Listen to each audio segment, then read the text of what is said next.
السلام علیکم اسٹوڈینٹس، کیسے ہیں آپ سب؟ امید ہے کہ آپ سب خیریت سے ہوں گے۔ آج ہم اردو کی ورک بک کا صفحہ نمبر 7 اور 8 کریں گے۔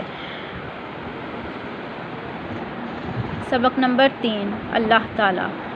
املا کے الفاظ بیٹا آپ کو دیے ہوئے ہیں اور اس کے نیچے 2 لائنز بھی دی ہوئی ہیں۔ آپ نے ان املا کے الفاظ کو اس کے نیچے جو ہے وہ 2 ٹائمز رائٹ کرنا ہے۔ فرسٹ ورڈ ہے اللہ تعالیٰ، اللہ تعالیٰ کے نیچے آپ نے 2 ٹائمز اللہ تعالیٰ رائٹ کرنا ہے۔ نیکسٹ ورڈ ہے مخلوق، مخلوق کے نیچے آپ نے 2 ٹائمز مخلوق رائٹ کرنا ہے۔ لاسٹ ورڈ ہے پسند، پسند کے نیچے آپ نے 2 ٹائمز پسند رائٹ کرنا ہے۔ مندرجہ ذیل الفاظ کے مترادف لکھیں بیٹا، جو مترادف ہیں وہ معنی ہی ہوتے ہیں۔ مخلوق تمام جاندار، یعنی ہم سب جاندار ہیں نا، اور ہم سب اللہ تعالیٰ کی مخلوق ہیں، اسی لیے یہاں پہ تمام جاندار۔ نعمتیں اللہ کی دی ہوئی اچھی چیزیں۔ اناج گندم، چاول، دالیں وغیرہ۔ جملے بنائیں، الفاظ جملے۔ بیٹا ضروری نہیں ہے جو جملے ہم نے بنائے ہیں آپ بھی وہی جملے بنائیں۔ اگر آپ خود سے رائٹ کر سکتے ہیں، خود سے بنا سکتے ہیں، تو آپ وہی رائٹ کریں جو آپ نے خود سے بنائے ہیں۔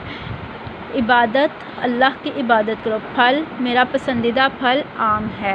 آپ ادھر اپنا پسندیدہ پھل بھی لکھ سکتے ہیں۔ اناج کسان اناج اگاتا ہے۔ مندرجہ ذیل سوالات کے جواب دیں۔ کویسچن نمبر 1 ہے کائنات کا خالق کون ہے؟ اللہ تعالیٰ۔ کویسچن نمبر 2 ہے کیا اللہ تعالیٰ ہر جگہ موجود ہے؟ جی ہاں۔ کویسچن نمبر 3 ہے کس پر اللہ تعالیٰ کا حکم چلتا ہے؟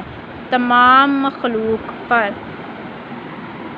تصویر دیکھیں اور لکھیں۔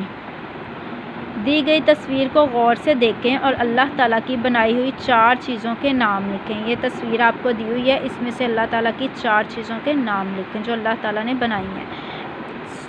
فرسٹ ورڈ ہے سورج، یہ رہا سورج۔ درخت، پہاڑ، زمین، یہ سب اللہ تعالیٰ نے بنائی ہیں۔ اسٹے سیف، اسٹے ہوم، اللہ حافظ۔